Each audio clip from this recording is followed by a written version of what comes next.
Yes, I, a special one from the CEO, stand coming with the spoon. And your boy, right at the South man. Charges on the beat. To the spoon to get your information. To the spoon to be part of our discussion. Spoon, spoon, spoon television. Spoon, spoon, spoon Spoon gonna tell you what is happening in Liberia. Spoon gonna tell you what is happening in Monrovia. Spoon gonna tell you. I'm coming with the spoon. And your boy, right at the South man. Charges on the beat. To the spoon to get your information. To the spoon to be part of our discussion. Spoon, spoon, spoon television. Spoon, spoon, spoon radio. Spoon gonna tell you what is happening in Liberia. Spoon gonna tell you what is happening in Monrovia. Spoon gonna tell you what is happening in Africa. Just to spoon you will know. The children crying for starvation, just to spoon. You want to get a news update, my brother, to spoon. You want to know what is happening, Moravia, to spoon. Politicians want to make their decision, just to spoon. You want to know what's happening in the ministry, to spoon. Yeah, to spoon. Yeah, to spoon. You from Jema, Maryland, to spoon. Yeah, to spoon. If you eat keep congratulate my brother, to spoon. You got a spoon TV, you got a spoon radio. Spoon, spoon, spoon television. Spoon, spoon, spoon radio. Spoon gonna tell you what is happening in Liberia. Spoon gonna tell you what is happening in Monrovia. Spoon gonna tell you what is happening in Africa. Just to spoon you will know. The children crying for starvation, just to spoon. You want to get a news update, my brother, to spoon. You want to know what is happening, Moravia, to spoon. Politicians want to make their decision, just to spoon. You want to know what's happening in the ministry, to spoon. Yeah, to spoon. Yeah, to spoon. You from Jema, Maryland, to spoon. Yeah, to spoon.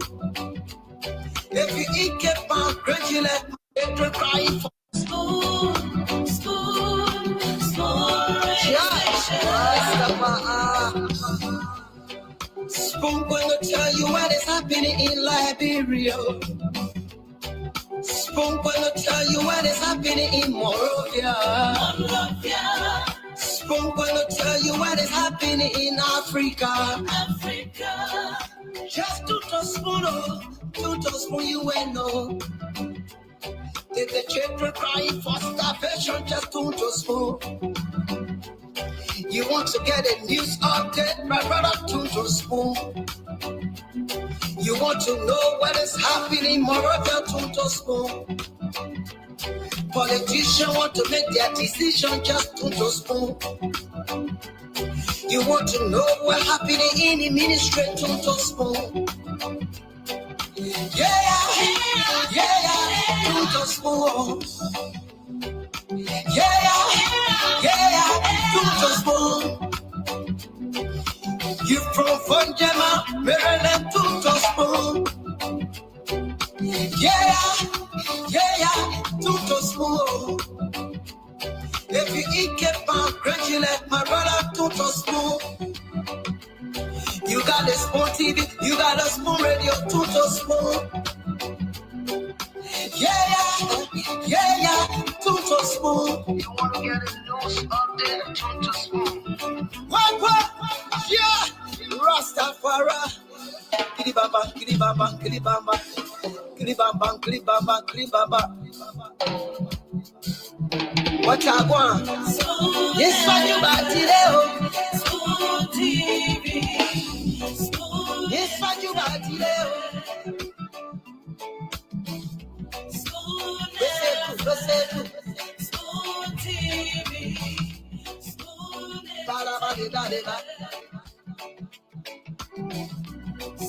Skiddy dabado. Spoon TV. Spoon entertainment.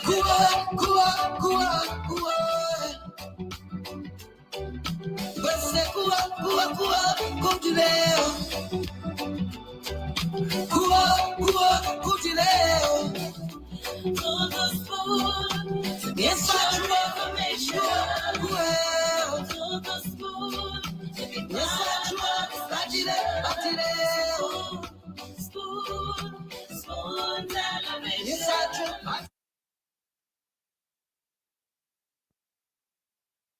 it's happening in Monrovia. Spoon gonna tell you what is happening in Africa. Just to spoon, you ain't know. If the children crying for starvation, just to spoon. You want to get a news update, my brother, to spoon. You want to know what is happening in Monrovia, to spoon. Politicians want to make their decision, just to spoon. You want to know what happening in the ministry, to spoon. Yeah, to spoon. Yeah, to spoon. You from Funjama, Maryland, to spoon. Yeah, to spoon. If you eat kepa, congratulate my brother, to spoon. You got a spoon TV, you got a spoon radio, to spoon.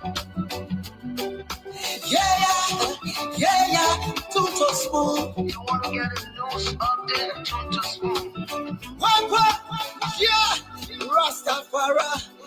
Kili baba, kili baba, kili baba, kili baba, kili baba, kili baba. What I want? Yes, man, you back today. Spoon TV.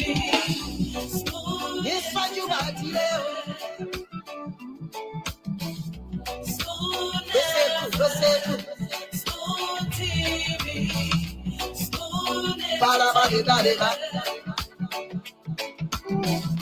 Spoon Skiddy dabado. Spoon TV. Spoon entertainment.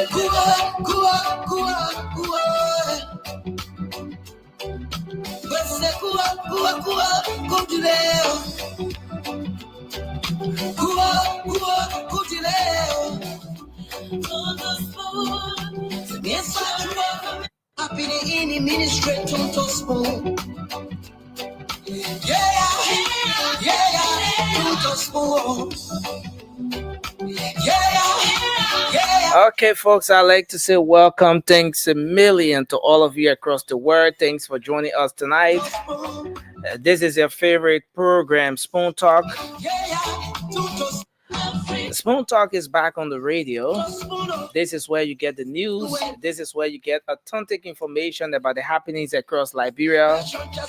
When the children are crying for starvation, just tune to Spoon. You want to know what's happening at the ministries, the agencies, just tune to Spoon. This is where you get the news. This is where we bring you face to face with the policymakers every single day.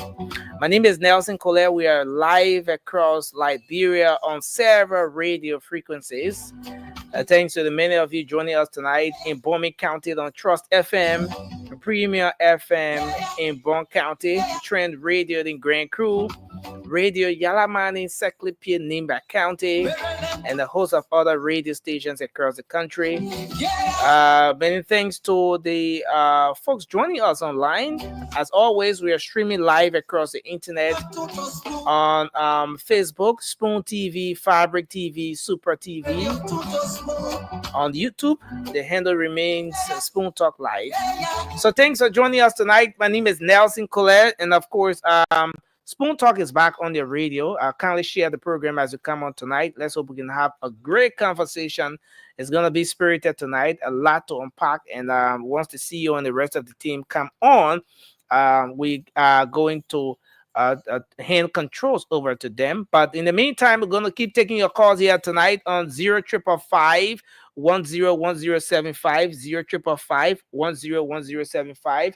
That's the number to call tonight. Let's hear what's on your mind. What is it you want to talk about tonight? Is it about the health sector? Is it about education? Is it about sanitation? Is it about the environment? Just whatever that issue is that is of concern to you, you can go right ahead and have your say tonight on 0555 101075. Sincere apologies for the field here. Gradually we're going to make some adjustments on that. So let's take your calls tonight. What's on your mind? What is it you want to talk about tonight? Let's hear from this person on 0555 101075. Hello, your name and where you calling from? Yes, you are live. Let's hear you. Yeah. What's up, John? I'm calling you from the Pipeline Road. Okay. What's on your mind, sir? Yeah, what's on my mind is about the Indian guys. The Indians? These Indian guys, the investors, they are not for anything good for us Liberians. Because when they come with their investment, they put ulterior motive. Okay? They put fix. I'm a victim of one of them, and I will be coming to a Spoon Talk to really flag it. Okay. But thanks a lot. Whatever, we can always talk behind the scenes. Our numbers are always available. But thanks a lot. We appreciate your input tonight, sir. Hello, your name and where are you calling from? Yeah, go ahead. You're live, sir. Let's hear you. What's on your mind? Listen, Colette. Let me see once again. Speaking with Kane. Yeah, Mohammed Kane. Okay. What's on your mind? I should appreciate the Spoon FM family more beside. Okay. The former CEO, Honorable Stratton Arizona Water Spoon Senior, and I would say the Deputy Administrator of Spoon, Madam Carmen Garao Water Spoon. We should appreciate the both of them for the Spoon program on since January 1st. Your God gave it life to you, boy, and you about to cross over to the next year. Okay. I don't want to say thanks to us. Let the CEO double the effort. And that's quite today. And I don't know. And I won on Friday night. I was the only on the show. Yeah, so I told you that I will check up on that. So just I'm going to give you update on it. All right. No problem. 0555 101075. Hello, your name and where you call from? Hello. Hello. Yes, you are live on the show. Let's hear you. Hello. You have a radio on. Can you lower the volume of your radio? Yeah, I can radio now. Okay, please go ahead. Let's hear you. What's your name and where you joining us? The woman I called last night? Yeah, Marie. Marie. Yeah, why I say the two ball, maritime ball, what is J in South Korea? Yeah, I told it last night. They said I must send a picture, but I won't bring the picture there tomorrow. When I will be there.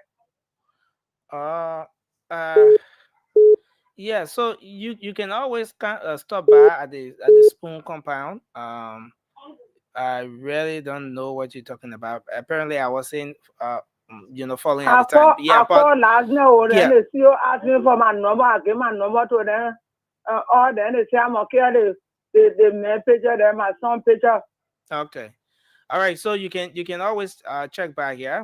Thank you, man. You can pass by. The station is always open, and you can stop by. Yeah. You can hear me? Hello. Yeah. So yes, you can pass by the Spoon compound. The station is always open. Yeah. Okay, Baba. Okay. Thank you, man. Thank you. Okay. 05551101075. What's on your mind? What is it you want to talk about tonight? Let's hear you. Hello, your name and where you're calling from. Hello. Yes, you are live. Let's hear you. My name is Sarah Brown, calling from District 4. Sarah, what's on your mind? What is it you want to talk about tonight? What's on my mind is that not everybody, please, don't cut me off, please.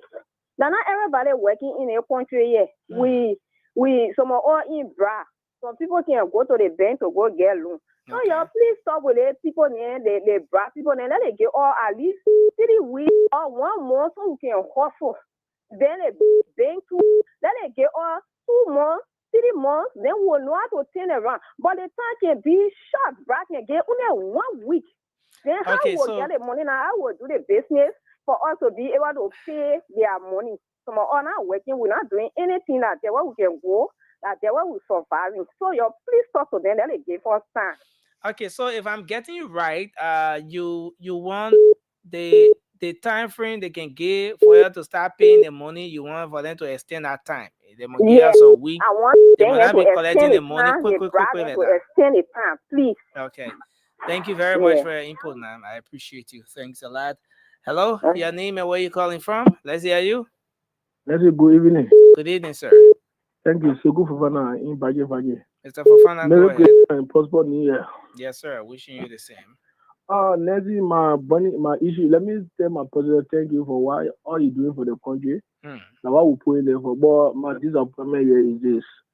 Nancy, some we start on the calling said 2018 up to now. That 1 minute every day, and that's more money that going.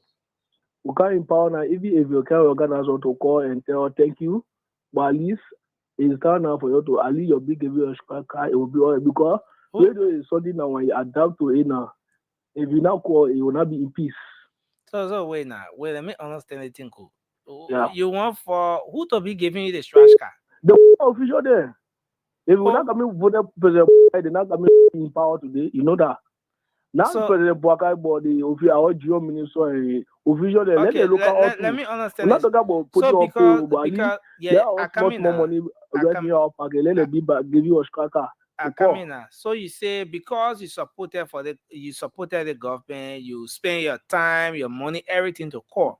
Don't get me wrong, Nelson. No, I ain't getting you wrong. I just want to understand the thing you're saying. I'm saying our money will be using to call. Then now they're supposed to be helping us. Was cracker to call. To be calling, that's why don't get me wrong. Maybe there's different way. Okay. I'm not talking about paying us. But if they are all government officials, they listen to us so they can be giving a this cracker to be let us. So how you wanted to organize this trash card in here? No, but that's what I'm saying because Nancy, everybody can go for something. If I fall for somebody I say can empower. Even though because that 2018 up to now, you check that money every day. So that every day we'll use it 100 every day. So that every day you check that money. That's more money over there. We'll do that one on our own. Okay. But now you're in power. We empower.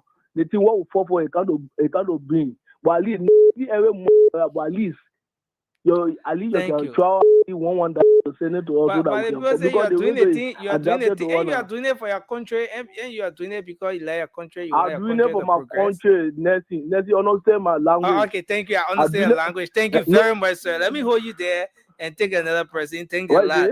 Yeah, thanks a lot. I appreciate Yeah, you, sir. but yeah, my language, you understand it. So thank you. I understand your language, sir. Yeah. Okay. Hello, your name and where you calling from? Let's hear you. Too bad. 0555101075 is the number to call. Hello, your name and where you joining us from? Hello. Hello, are you there? Okay, we take another person. Let's have you. Hello. Hello? Yes, sir. What's your name and where you joining us from? Yeah, Mr. Kaba from Oasis Farm. Let's hear you. What's on your mind? Why is my man? The last time who was selected for that rest day, up to now I get my rest here. I've been to the office several times. Yeah, but once your name on the listing, you come to the office, they will check on the listing and identify you and give a raise to you. I came there on I think the beginning of the week. Mm-hmm. I met one James William, one security. He said, "Oh, they put him ready to file it ready. So I don't know." And the only Okay, so just keep listening to the radio. You will get more updates. But once your name is on the listing here, we're still giving the rights out to people whose names are captured. So thank you very much. Thanks a lot. I may arrest here. Once your name on that list, you arrest here. Hello, your name and where you calling from? Hello. Yes, sir. I'm okay. Your name and where you joining us from? Thank you. You getting me? Your line is very bad, sir. Yeah, go ahead. Let's try. Let's see if can you hear me, sir? Yeah, you getting me? Yes, I can hear you. Your name and where you joining us from? Okay, thank you. As user from because No, your line is bad. Maybe you have to change your location. That line is so terrible. Hello, your name and where you joining us from? Let's hear you. yeah, I'm calling from something. Okay, what's on your mind? What's on my mind is that many business at least let a company help us when we recharge. Let it leave our money in our phone and we decide how to use it. But you put the money in the phone, but you're not even use it, then they take it. And you're looking for your money. Why are they taking it without you using it? So let the company help us and be our money in our phone. At least that will use the money. Thank you. You fight for the money already. You put it in the phone, then it's taking it without you using it. Thank you. Thank you very much. That's a great point. Hello, your name and where you joining us from? Hello? Hello, can you hear me? This is Nelson. Go ahead. You're live on the show. Yeah, sorry, Nelson. Akpako. Yeah, Paco, go ahead. Yeah, thank you so much to my Spoon family. Happy New Year and Merry Christmas to we all. Yeah, what I wanted to say, they want to go to my own parliament, Mr. Spoon. Hello? Yes, sir. You're live. Go ahead. Yeah, Mr. Spoon, please remember me, Paco. They show for me and for all of that. I want my Christmas one to you and Mr. Spoon. Please, I beg you. And also, the second president issue go to my president. They turn it on the far. Please, we beg you, Papa. Reshuffle or they call me more. I know they call me not fair. All of them say, "Who is coming fair?"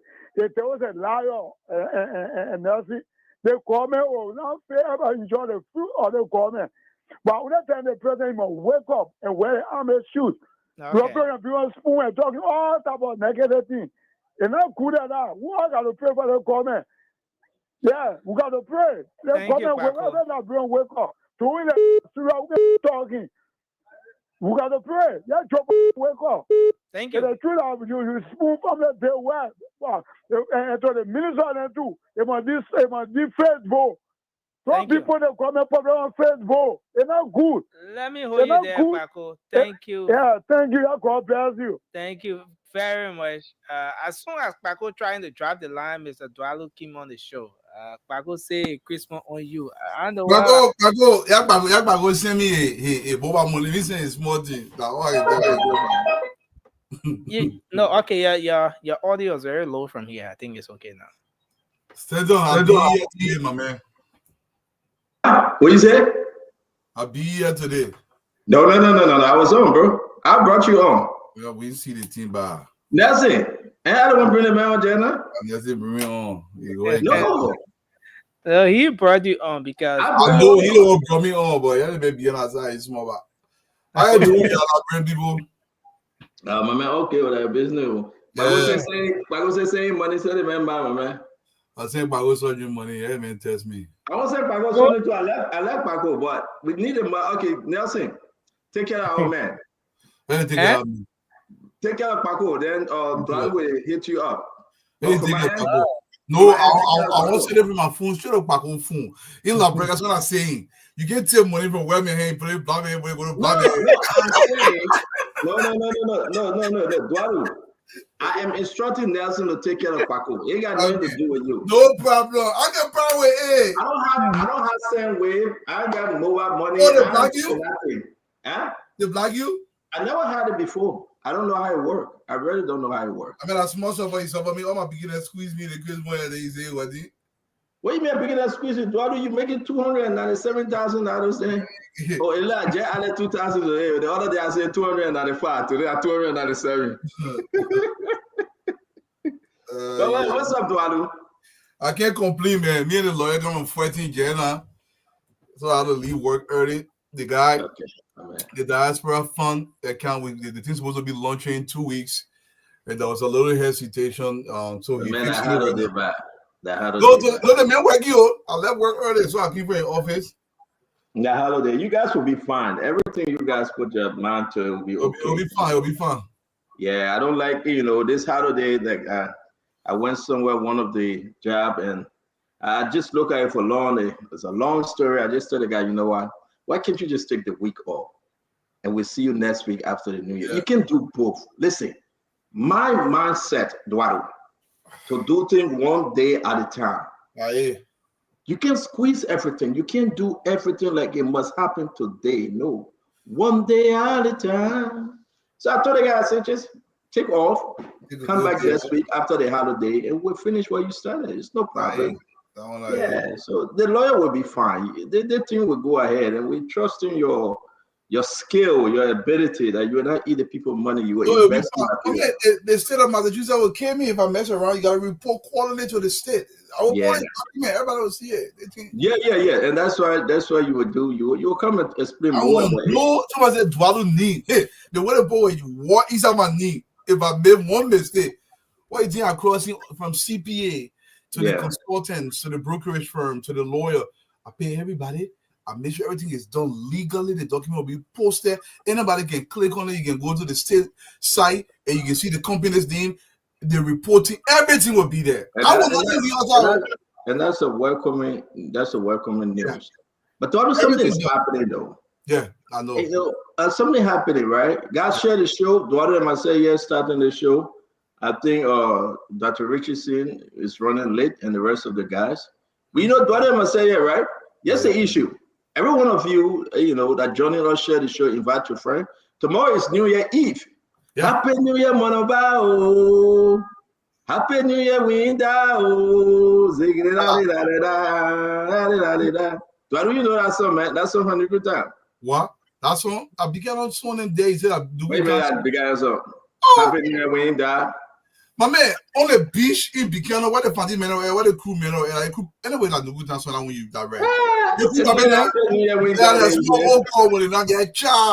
They pass here around. No, my man, don't bring back old town feeling me to the style job. My man, that time that New Year day you in church, right? Yeah. Everybody looking for 1, 2, and the pastor praying. Everybody praying. Go, usher me in the New Year. Usher me in the New Year. I will not sin no more. I will be perfect. I will do this. And everybody go in the New Year. There's so money. Everybody just it's just a happy time in Liberia. It's a different kind of feeling, but I recognize one of our first time watcher, Natasha Payne. Welcome to Spoon.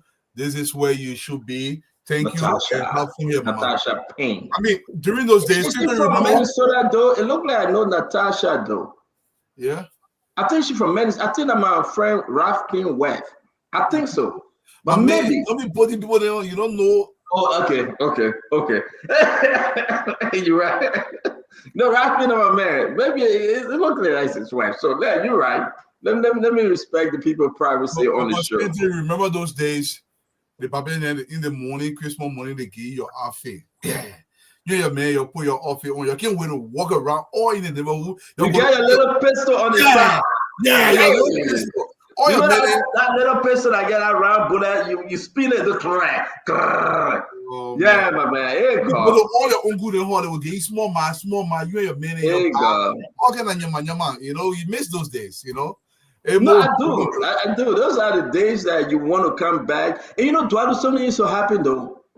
Last minute of time, I went to Papi there. Our Papi there will get our Christmas bag. Because everybody waiting. You got 2-3 days of Christmas, then your man say, "Who going with me to water side?" Me. But if you buy, you're not going. Then when the old man come in from a distance, you recognize that you get your little pistol in that bag, or you get a little car in that bag. Amen. Mo Ali, welcome to the show. Ladies and gentlemen, Mo Ali starting his regular on Spoon Talk. Muhammad Ali starting his regular. My man, you looking bad, right? Your internet looking bad. What's going on? You harmonize your internet? Mo don't answer yourself. Mo don't put it on mute. But look, even yourself now. I mean, even the Christmas food. The Christmas food was so plenty in every house. No, Stanton, I think my problem is not the internet, is the anyway, good evening, good afternoon to you, and good evening to Nelson. I think the laptop has a problem. So I'm trying to see between the two laptops which one will be better. Yeah, but and I think your background too. If your background is too white, you know, your zooming in and out will be very cloudy. All right, so let me cut the very bright light off and see the and maybe we can bring So, but you're right. Listen, gentlemen, Mo Ali doing this thing as a regular, and you know, he signed a document with my man. You'll be in darkness. This one not too bad. Let's see. Yeah, I think we'll manage that more. I don't know what that's occurring beyond more.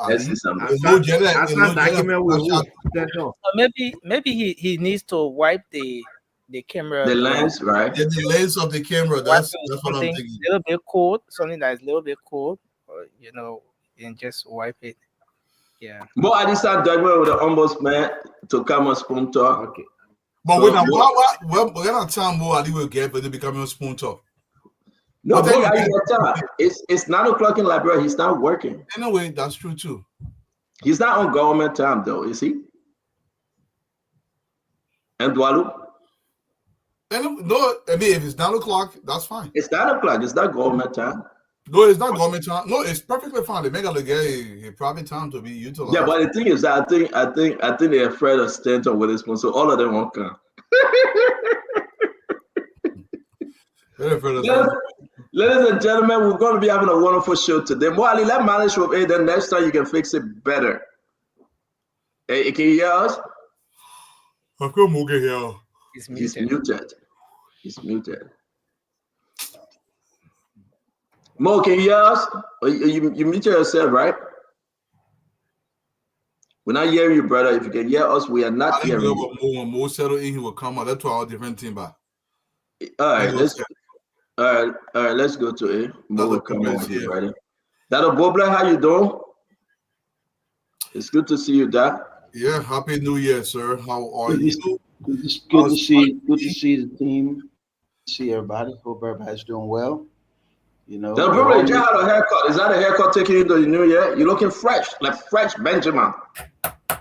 You know, the secret of freshness, I can't tell you what it is.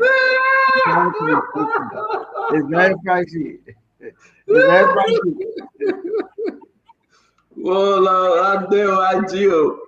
But again, it's good to have you, Dr. Poplar. It's good to have you. It's good to have you. Always good to be here. Always good to be here. Mo, I'm still waiting for you. Mo having some problem. Mo, can you unmute? Are you hearing us? Well, we're going to wait and see if you can hear us, or maybe you can go in the studio. But Dr. Bobla, it's good to have you. It's good to have Dualu, as always. It's good to have Nelson. Nelson started the show very late today. I don't know why, but we're here. We're still getting enough time. You're on vacation.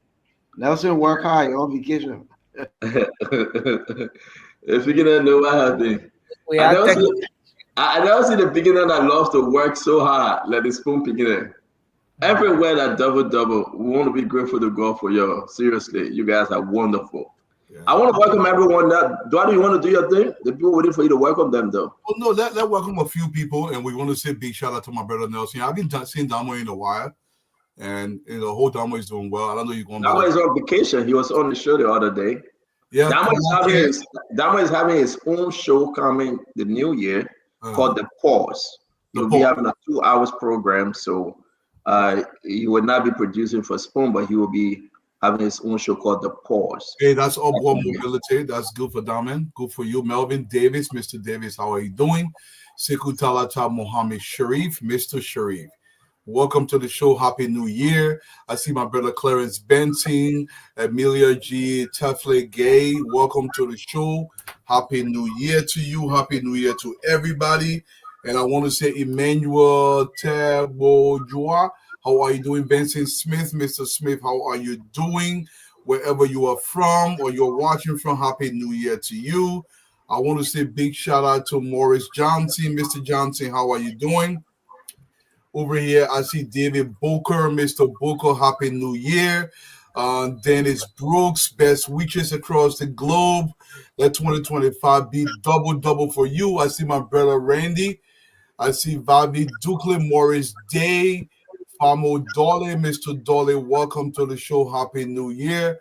BT Johnson, Ambassador George, Son Kekula, Mr. Kekula, how are you doing? Ibrahim Dolly, Mr. Dolly, what's going on with you? I see Godwin D. Tanu, Liberian woman, Madam Liberian woman, how are you doing? Joseph Norma, Jabba Tukpa, Mr. Tukpa, Sigrid Roberts, how are you doing wherever you are watching us from? Happy New Year. I see over here Dr. Thomas W. Tile Jr. How are you doing, sir? Per Camel, Purdy Per. Happy New Year, Mama. How's everything out there in Atlanta? I see Ibrahim Vabla. How are you doing, my brother Mohammed Soare? Egua Stevens, my Ellen's son, George Watkins Jr., my own brother Dolo. Big salute to you, my brother. Keep pushing. Happy New Year, and let God be where you are always, man. Have fun in 2025. I see Bendu Masakoe, Madam Masakoe. How are you doing, Mama? I see Alfred Say Jr.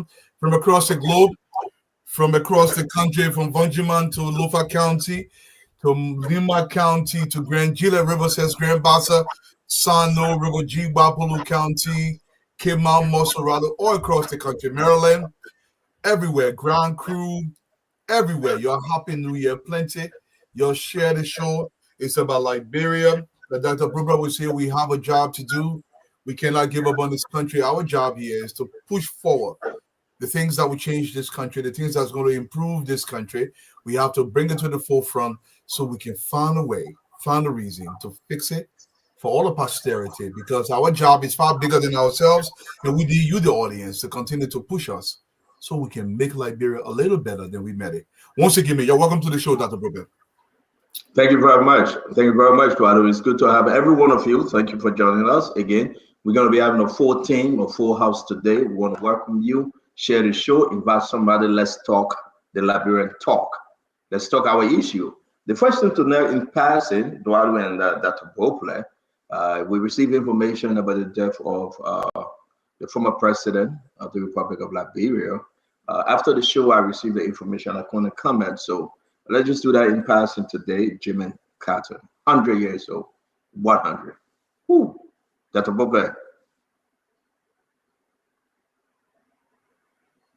Say that again, Stanton.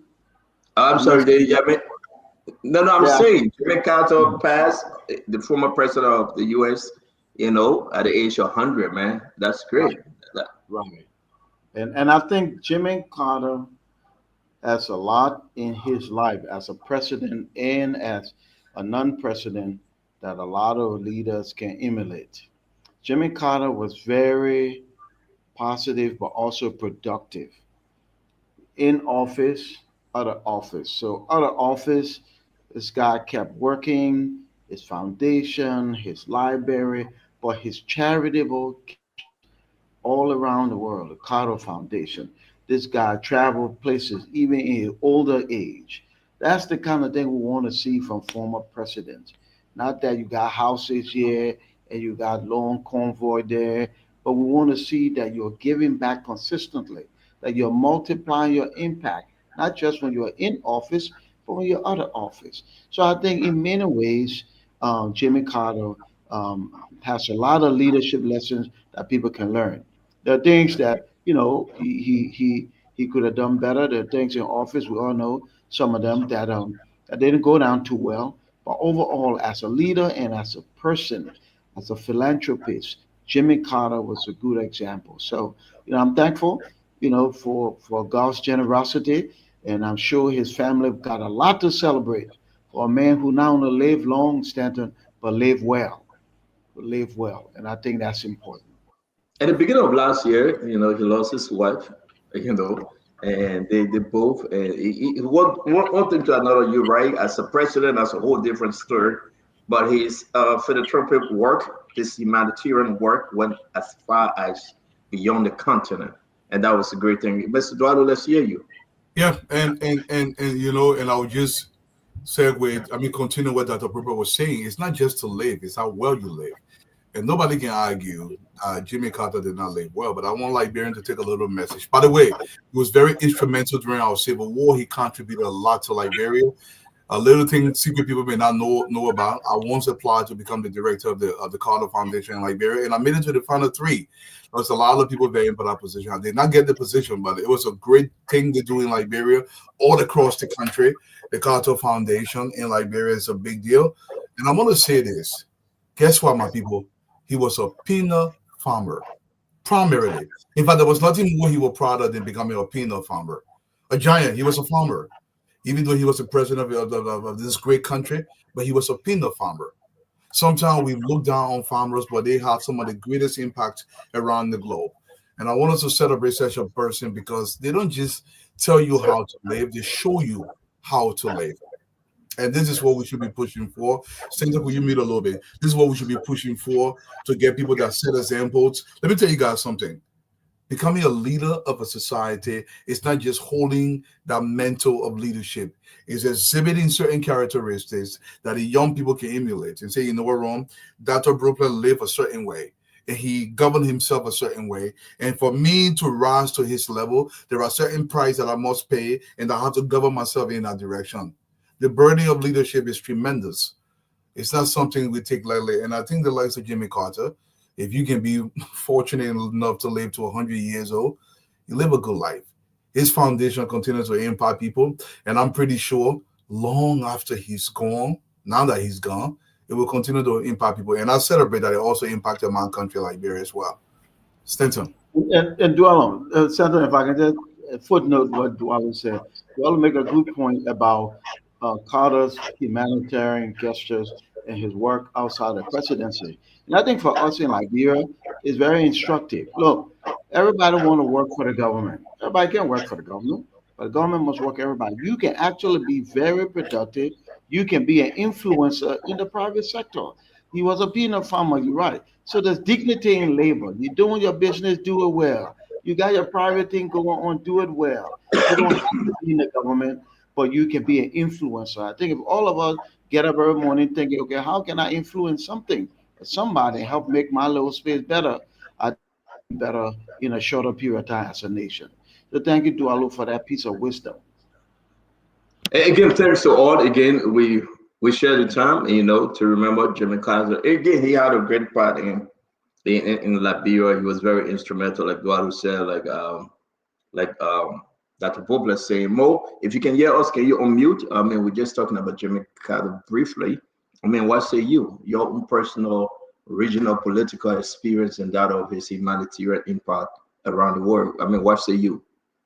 Well, the only thing I knew about or I know about Jimmy Carter is the Carter Center, and I'm not a great follower of American presidents, so I wouldn't know what he did much.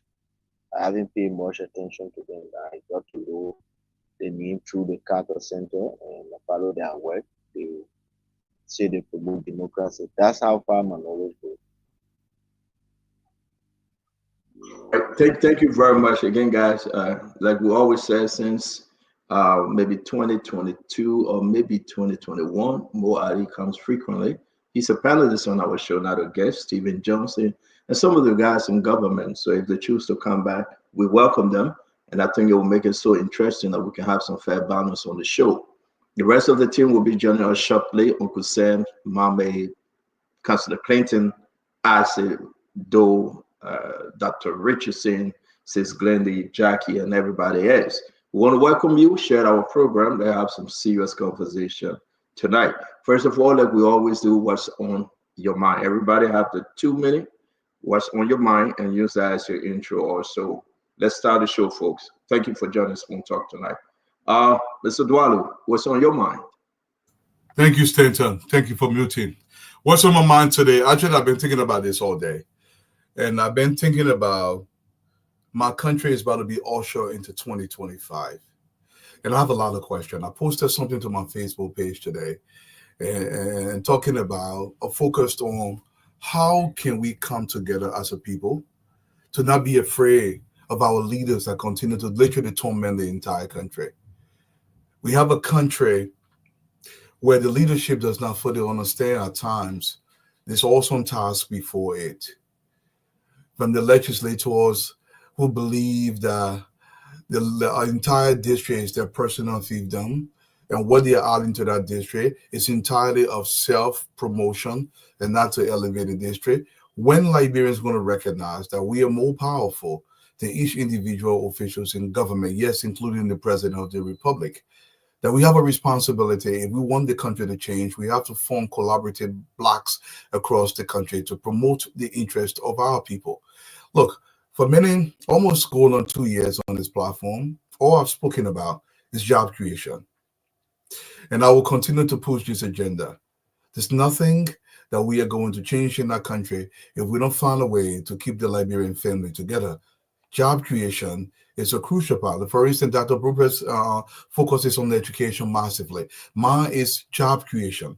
We have to find a way to put these men and women to work. I understand the government may not have all the money, but we have to set aside some money. The actual infrastructure that's going to develop this country has to be funded through the tax base. In order to generate those taxes, we have to find a way to put these men to work, put these women to work, to keep the Liberian family together. Once again, we go into another year, Stanton, and I am not convinced that we have put together the policies, the strategies to make sure Liberian family, Liberian men and women go to work to protect our communities. We are segmented as a society. When are we going to come together? Some fashion. Look, those of us in the diaspora, we have a great responsibility, and that responsibility cannot be taken lightly. We have to find a way to formulate something to have a direct impact in the country, to reorient our entire society and redirect the country to a place of prominence and dignity, and take away the shame and disgrace that have literally plagued this country for some 177 years. It's almost 2025. How are we going to find a way? This is the question that burdened me all day today. And hopefully the leadership listens and we find a way to strategize to put Liberian men and women to work. This is my priority. Once again, man, you're welcome to the show. Thank you very much, Eduardo. Thank you, guys. Again, we'll remind you, we will take your calls, we'll take your statement, your messages. Again, always invite somebody. This is the 30th day of December 2024, the very last Monday in the year. We wish you well. Let's have some great conversation today. Dr. Boplet. Stanton, there are two things on my mind. The first one, I'll just say briefly, is public safety. I'm sure we all read or heard or saw the video clip of persons who were killed because they were supposedly, like we say in Liberia, rogues, trying to steal bikes. What's really concerning to me is public safety. And, you know, I met with Justice Minister Tour some many months back, and we had a very robust conversation about public safety and some things we'll be doing differently. That's what really concerns me. The police are not present in our community anymore. Community policing is just about gone. The police are seen at checkpoints, checking for motorbikes, at it, even though I think too many are clustered at one place. They're on the road and they're escorting quote unquote VIPs. But the main job of the police is to protect and serve. And if the police were more present in our community, even if we give them motorbikes, if they are more present, this jungle justice, you know, people killing people on the street will not happen. But the police are not there and people get killed on the street. I hope that come 2025, this will change, that IG Coleman will have a better strategy of community policing and deployment. The big thing on my mind is what will our government do to really galvanize um, excitement in this nation in 2025, where everybody can come behind and say, we're doing something big here for ourselves and for the future of Liberia. And as I look on the arrest agenda, you know, the S stands for sanitation. I made a proposal before July 26th. I said, let's give ourselves a gift. I think if the president and the leadership can take sanitation and come up with a 15 counter strategy for incinerator, dump sites, those kinds of things, put Liberians to work, make our place cleaner, make people healthier, make our workforce more productive. And then the Dwalu's point being when the workforce is more productive, we're generating more jobs, more revenue generation, those kinds of things. I think if they can take the S and blow it up and get Liberia excited that we can see result, you know, I mean, 2, 3 months, we got 2, 3 counties, we got the plan going. I think that people really feel mobilized and motivated. And then the other things in the agenda, the A and the R, those things will start to take their course. But take one thing and show success in a measurable, attainable success. And then point to it and say, see, give us another year, we'll hit this one, we'll hit this one. In 5 years, we've had accomplished so much that, and the nation will be excited. But to keep moving at the pace we're moving, spreading all these directions, status quo kind of pace, I don't think that would do it for the next year. So I'm looking for that big announcement that here we go in 2025. We're ready to rally behind the leadership and let's make something work so we all can be proud of it. That's what's really on my mind, that big thing that's coming for 2025. Dr. Boblet, thank you. And to remind all our folks, tomorrow is the last day of the year. You remember that we have to do a year-end review.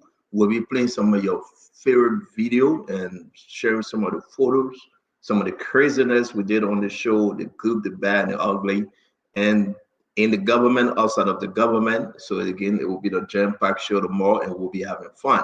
Mo Ali, welcome to the show. Uncle Sam, welcome. Mo, can you unmute yourself? What's on your mind? Let's give you your 2 hours, sir. All right. Stanton, before I say what's on my mind, I'd like to make a public disclaimer here. I am on the show here as one of the panelists. I am not here as government spokesman, and I am not here to propagate government policy positions.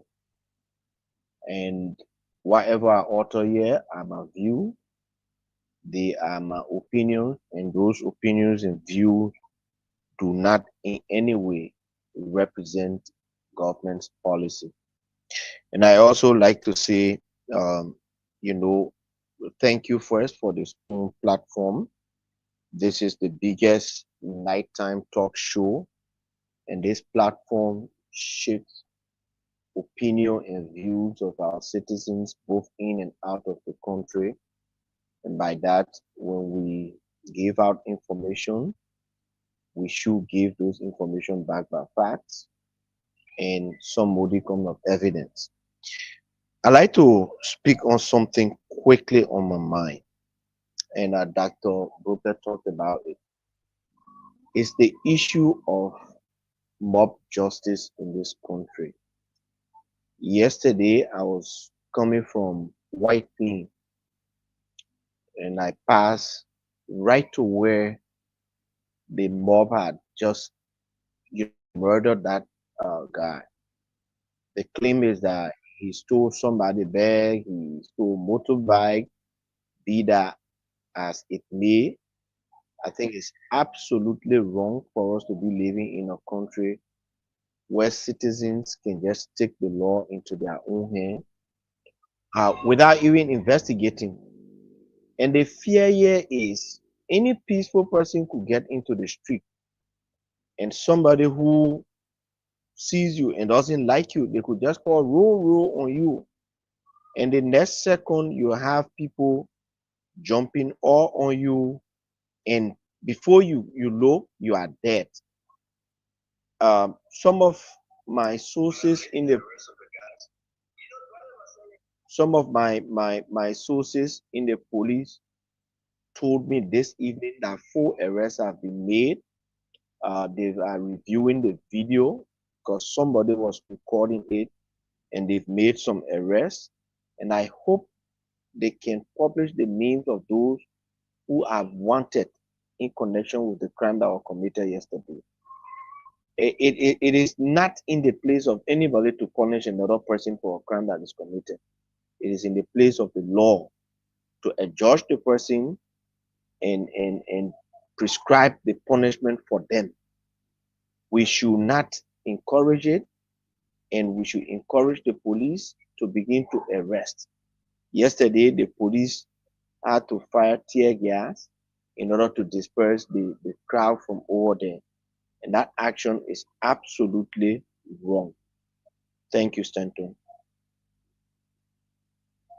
Thank you very much, Mo. Thank you for joining us. You're always welcome. Again, we'll be announcing that Stephen Johnson will be joining as well. So it's going to be a wonderful program, again, in their capacity as panelists, not a government representative. But when you see Information Minister Jeremy Pierre on, definitely he's representing the government. Uncle Sam, welcome to the show. It's good to see you. Thank you very much, Stanton. How are you guys doing? Okay? Super. Okay, great. Your 2 minutes, Uncle Sam. What's on your mind? What's going on with you? Well, basically, I'm very, very happy that tomorrow is the last day of the year, and now the benchmark 1 year of the Unity Party will be coming up. I think the psychological barrier will be January 2nd, which should be on Thursday. At that time, we're going to be looking at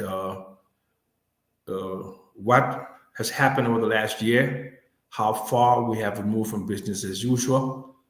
But I have 10 points what I will look at failures of the government. And I would also like to be very, very clear that I'm not very much impressed with how they've been handling in terms of the views of individuals. The Unity Party government in the surrogate is probably the most intolerant I've ever seen. Little worse than the CDC. I was once a strident critic of the CDC, and they came after me with the kitchen sink and everything. I just hope and pray that we can discuss the topical issues in 2025 and not make individuals, the topic. Because you disagree with them, you start to attack your wife, you attack the quality of your education, they attack your professional experience, they attack everything but you as a means of deflection. I think this is very, very bad. Because what it does, it makes it difficult for a peaceful coexistence in a country that's supposed to be a liberal democracy. In a liberal democracy, we all have our opinion. We can't have the same opinions. They had different opinions, and they were allowed to express those opinions, and they came to power. So I think they should also be able to allow those of us who disagree with them to disagree with them without bearing the brunt of any of their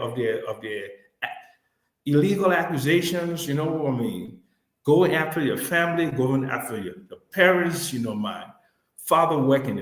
This is not necessary stuff, So basically, I'm just begging them and having them, because I can tell you, Stanton, anybody attacks me after January 1st is going to be gutter. I prefer to be an elderly statesman, but I'm also a mud wrestler, and I can wrestle pigs. So I'm begging them, let's discuss the issues. If you disagree with me in a manner that we can coexist. But if you start to go after me in a way that seems to undermine my safety, my security, then you have a different ballgame. But I want to be a peaceful citizen. I want to live in a liberal democracy. I want us to all join together to see the challenges that more talk about. Mob justice. Mob justice is very bad, and things like dealing with the minds of the citizens, where you don't use feces to use feces to put water in the car. That is so. I won't say primitive, but it says something about the country when somebody uses feces water from a sanitation truck to try to put up fires on a car that's not even $3,000. Just the health risks associated with that. Those are the kind of high-level things that I want us to talk about, but not individuals, because all of us have sinned and come short of the glory of God. So just basically, let's keep it very civil, let's keep it very honest, let's keep it very open, and we can disagree without being disagreeable. That's my hope for the 2025. Thank you very much, everybody. Welcome to the show. Again, the rest of the guys are joining us. Uncle Sam, thank you. When we're not speaking, like Eduardo always said, please let's mute ourselves for a better audio. It's very important for us to do so because of the echo. I want to say that when Mo spoke, he said that, well, we should be factual with our facts here and there. We always try to be 100% Mo. We do not give story that we do not have document on. Again, you say your own, I say my own. If you want to bring document to prove me wrong, we will accept it. But we do not run a program on Spoon Talk that we do not have evidence on. If you have something contrary to what I have, bring it on and let's discuss it. You come on the People's Network and we have to do the people's job. I want to welcome every one of you. Let's get into the conversation. I have my own topic for today. I like to jump into it. One, the LRA 8 issue. We posted in our chat room the LRA down. They're still looking for a little over $30 million. We have that file, we have that document. Why the LRA cannot meet up the number today is the 30th. It's a big information out there. The government's still looking for over $30 million. And Uncle Sam, you saw that, Mame, we were running in our chat room like crazy on that issue. It's very important that we discuss it. Second on the agenda, MedTech for me. I love to go for the big stuff, the big current stuff that is impacting this government. In all of George Manor, we have 6 years. MedTech will put in aside $2 when it comes to LPRC. MedTech will put in aside $2 when it comes to LPRC. It's in our chat room, guys. I hope you can read it and we can discuss it. MedTech, every year, they took over millions of dollars. What we uncovered today that we have in our possession, it was stopped by this government. Jose Yeman Barker instructed the folks involved and said, cut it off. MedTech shouldn't take $2 from on any consignment, but we have the information and we'll be sharing with you. Prior to March or April, when the president ordered that to stop everything, listen, guys, millions of dollars, people thought MedTech was only operating when you talk about the offshore account and everything. But this $2 through LPRC, millions of dollars again? Is this the same MedTech we're talking about? This is a crazy breaking news that we just thought that we were up there talking about this MedTech. People have deemed MedTech the allegation that they are the #1 worst criminal in Liberia history right now. is concerning. Medtech was putting aside people names. Those names that are involved, we got the names. Sasamura, we got the names. The custom commissioner, we got the names. Those that were involved. We heard the names of the late Thomas Donald, Samuel Tway. We have all the names. We have the document. This is a big story. The amount of money CDC government was Safon, the CDC government was just taking, and nobody knew. Nobody. Imagine for 6 years or whenever Meta came to being. April of this year, when Joseph Walker called for investigation, guess what happened? He said, stop it and let's investigate. Today, we can say to you, GSA is carrying on a full financial comprehensive audit on Medtech. FIA is carrying on a criminal investigation on Medtech, and we will come to it. I hope it will be so interesting. We have to discuss it. Somebody was walking in the footsteps of Samuel Tway. They were walking in the footsteps of Thomas Donald, may his soul rest in peace. They were walking, and where is Samura? We will discuss it. That's the LRA, that's the LPRC. And again, I'm happy to have every one of you on the show. We got a lot of information. Also want to say, like I said, the $30 million issue. We're gonna, something is sounding though. Is that from Mo? Okay, that's from Mo. So we have to just move ready to speak. So guys, this is what on our mind. I got a lot more information coming up. I'm going to go back and dive into Bill McGee Jones. We receive a document. Other company begin to sue on the contract that Bill McGee Jones gave to his brother. Whoever named on the company, those other company, Lane Group of company, other company came up and said we will sue. He gave the contract illegally. And something about Bill McGee Jones and other allegation that is coming up on the show tonight. I want to welcome you, Paul Kennedy. Dr. Richardson is joining us. I want to welcome Dr. Richardson. Guys, it's good to have you guys. Let's start the information. Eduardo, you're talking about job creation. You are talking about Dr. Bobletter about public safety, sanitation. More Adi talking about the mob justice. Uncle Sam said nobody might get under his skin 2025. Again, I cannot control that. We just cannot control that. And we have a big show tonight. So welcome everybody. Let's get into it. Eduardo, let's talk about your job creation issue. Clear you guys on what's on your mind all of the way, and I will get onto the national politics within the country. So let's talk to you first.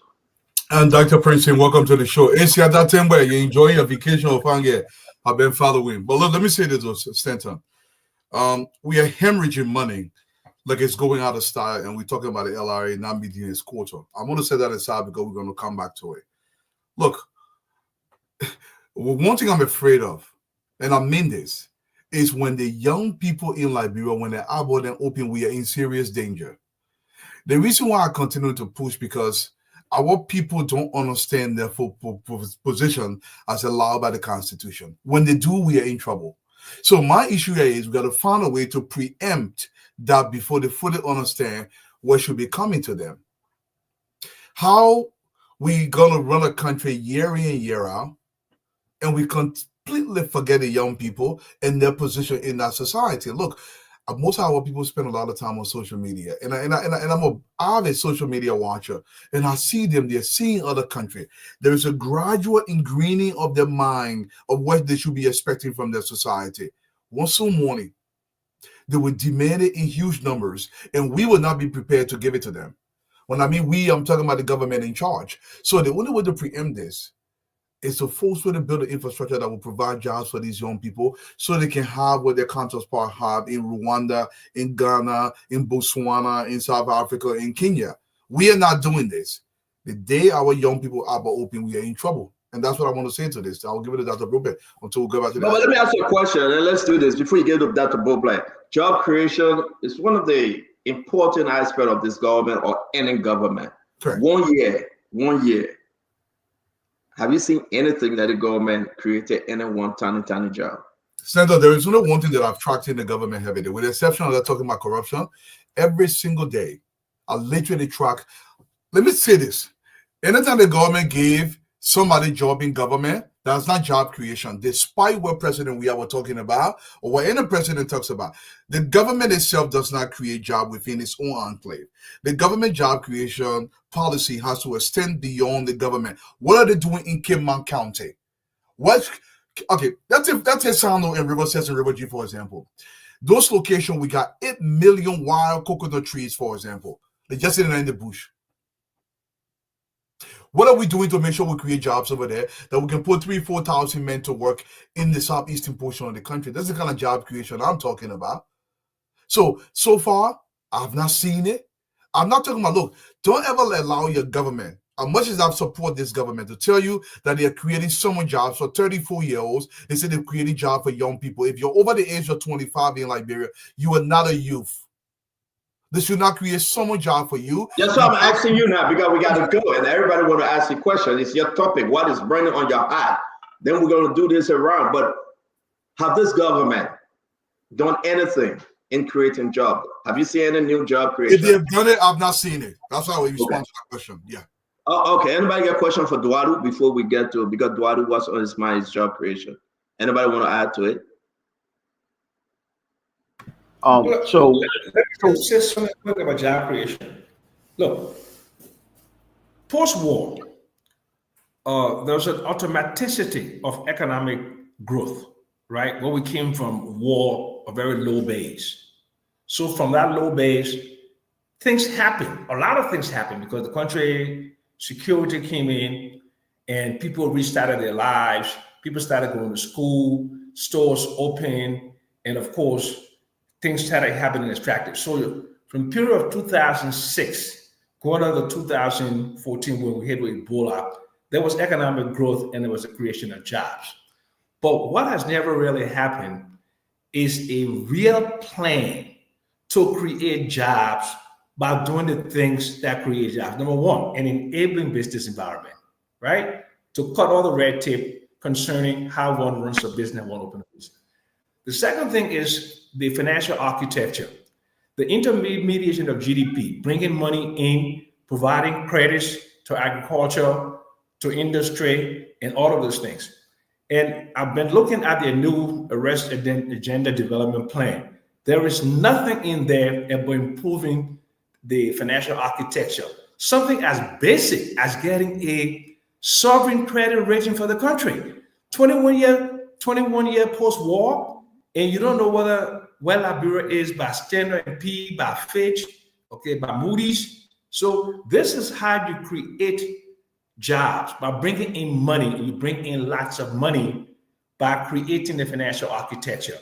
There's a single obligor limit in Liberian banks because of the $10 million requirement. So you can only lend, one bank can only lend the most $1 million to one customer. You can't build a factory for $1 million. You can't even do a great real estate project for $1 million. So these are the things that need to be done. And they need to find the heads that can put these plans into place, the implementation strategies for these to create jobs. Creating jobs, expanding GDP, that has to be the implementation strategy for any government. But unfortunately, post-war, we haven't done that. Yeah, Dr. Bube. All right, so you can actually create jobs in the public sector. Government can create jobs. That's possible. But we don't want to encourage that because usually, especially in the Liberian context, at best we have what we call quasi jobs. So we talk about the government is the largest employer. We talk about it in a way like that's a good thing. That's actually a bad thing from an economic standpoint. And because we have, I don't know the exact statistic, but I can make a guess that we probably have the largest government per capita in Africa, meaning we got more government per people. Okay, we got so many agencies and commissions and bureaus, and all of these things, a lot of them don't produce well, but they have jobs there. That's not the job creation. So what Dwalu is saying is, when we talk about in economics, when we say job creation, We talk about private sector expansion. We talk about creating jobs in the private sector, facilitating. Government should be a facilitator of job creation in the private sector. And they should not overlook small businesses because small businesses are actually a bedrock of strong economies. In Liberia, when we think job creation, first we say private sector, foreign direct capital, and we talk about big company coming. Well, if you facilitate, Uncle Sam would say, Mawata, away and those people, if you facilitate, if you build capacity, we have people running around, they say they're plumbers, we say they're electricians. Well, if you start a little certification program, they get licensed, and then you put them to work so that they start to be the principal people that government and others can go to for contracts. You're creating jobs in the private sector, and you're actually expanding the economic capacity, revenue generation, all those things. That's what we need to focus on. And if the government can set goals for 2025, like we are going to create 20,000 jobs in the private sector, and then you start to track it, from Margibi to Maryland to Cape Mount to Grand Bassa, then you're doing something. But you just keep creating these agencies, one the railroad agency, but they won't do nothing. Then you got the oil agency authority, they ain't doing nothing. Then you just creating agencies, you're actually taking public and you're holding it captive because then it loses the multiplier effect because the money is not being put to a place where it can bounce and bounce and bounce and create more economic activity. You just giving it a bureaucrat. You give me my salary, you give me my scratch card, you give me my gasoline. I don't have to do anything, but every 30 days you give me the same thing. We don't want more government jobs. We want private sector jobs. That will strengthen the economy, and Liberia will be on the right trajectory for growth and development. Thank you, Dr. Bopler. Let's get you on your public safety. What's on your mind? And while Dr. Richardson, I think we believe we said welcome to the show. I hope we said that. And Paul Kennedy, well, let's welcome Governor Clinton. Mo Ali is having an internet problem, I believe, but he will come back. Dr. Bopler, you heard from Mo Ali. There's public safety issue, right? That man, I can't even play the video. It's bad. It's bad. At Boystown Junction, one young man pick up 500 Liberian dollars. The other young man say, "That's my money." The other young man say, "No, that's not my money. That's not your money, that's my money." Long story short, one of the young men took a scissors from his pants and stabbed the other young man. The other young man bust a bottle, and before you know what's happening, one person is laying on the ground bleeding, the other person is running away, the mob chases the other person and kills them right in the street, kill him right in the street. And then they take the other young man, put him in the keke, and he dies. The one who died, the second young man, lived right in my community. But there was no police. You're talking about almost 50 minutes, not one police on site. It has gotten bad. And I really wish IG Cole much. He's a very trained police officer. But I got to tell my good friend, Gregory Cole, I'm happy with his second term at all.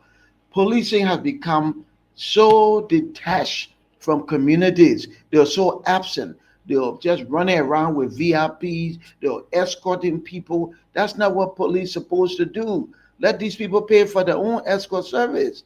Let them be in the community. It will mitigate, it will minimize a lot of these mob violence and street things and will make the place safer.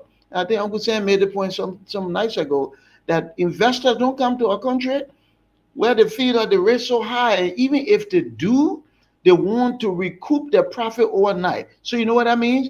Anything that's supposed to be $1, they'll charge $10 because they feel like this is a risky environment. We make the place safer, it becomes more investment friendly, and Liberia will do better. So public safety is so critical, and the police need to re-strategize and put police officers in the community. Dr. Bobler, thank you. We're going to go to Dr. Richardson. Dr. Richardson, job creation, public safety, welcome to the show. Yeah, thank you. It's good to be here, and I'm happy to see all of you here on the show. I was in traffic today, and I saw a police car with the flashing light. They came behind the car, that I was in. And of course, if you're in another part of the world, you immediately get scared once a police car comes behind your car. And then I was told that car was escorting someone. And I've never seen this before. And maybe you guys have seen it in your community where you live, where the police in your township or in your community becomes the escort to a government official. I've never seen that before. I know when a president's coming to the area, usually they tell us that the president is coming, stay away from this area because of traffic jam. The president has his own escort and stuff like that. So to speak to what you're saying, Dr. Brooklyn, that was very surprising and shocking to me. And I believe that these guys, you have their own, if they want to be escorted, you have their own private security. Second, I want to speak about the issue of, I couldn't watch the video too. I couldn't watch its entirety. I just couldn't watch the end of it because when I saw a man threatening to finish up someone who was almost dead, I just began to think that our society is so lawless. And the reason why it is lawless because there's no consequences for your behavior. There's no deterrent. Okay? You can sit down and threaten. I wish I could. I saw this guy. I don't know if you guys saw the video where someone actually was threatening to go and finish the guy who was, I think he was almost dead or he was partially breathing. He said, I want to go finish it up. And I was like, and I stopped right there. But to your point, Dr. Brooklyn, it's like nobody comes. What is our 911 service for the entire time? I don't think any police or I did see people came to pick up the body, but they didn't present themselves as medical person. They were dressed in plain clothes. The only way you could tell they were a medical person because I saw them putting gloves on. But it took a while and there was a whole mob. And the only thing that I think anybody was concerned about was like putting tear gas or fire gas to disperse the people who were watching. So we do need, this is very close to, or if not lawlessness. If you watch the video, you would notice lawlessness, and you cannot have job security. You cannot have investor coming to this country if we are not obeying the law or following the rule of law. And that relates to job security. There's three things that keeps coming to my mind. One is a call center. How many of us on this platform, when we call, it's almost our calls are redirected to a foreign country because you can tell from the person's accent that they're not in the United States. So why is it that we can't train our girls, young people in this country to be able to work in a call center? That's easy money. Why is it our government is not negotiating with other companies around the world where they can at least ask for call centers to come here? To me, that's easy job making. That's one. Number two, got plenty of land. I can't believe how blessed Liberia is. Anything you can think about possibly can grow here. Pineapple, pawpaw, mango, anything. Of course, they have different seasons, but a greenhouse can take care of that. A greenhouse that is regulated, the temperature is regulated, can take care of that, okay? But we don't utilize our access. We're still doing slash and burn farming. Me and somebody having a conversation to say, you go to this farm, you farm there, and then you wait until maybe 5 years, you come back to the same spot and farm. We're not doing that in the world anymore. People have mechanized farming. They're using agriculture, they're testing the soil to see what can plant. At this moment, they are using the same spot repeatedly. And tourism, another easy hanging fruit. We talk about ecotourism. Nobody wants to go live in a 5-star hotel anymore. Everybody wants to get connected, or most people wants to get connected to nature. We have the beautification in our country. We have the places in our country where we can utilize tourism. I know we are beginning to do that. So I'm impressed with, Eco Lodge and all of these places that are in Cape Mile, Patawi, and all of these places. I'm impressed with that. But I believe that we can do more. We can do more to make to give employment to our young people. So thank you, Stanton. That's what I wanted to add to the conversation. Dr. Richardson, thank you. Thanks a lot. It's good having you. Let me bring in Paul Kennedy and Governor Clinton. Mo Ali is having a serious internet problem.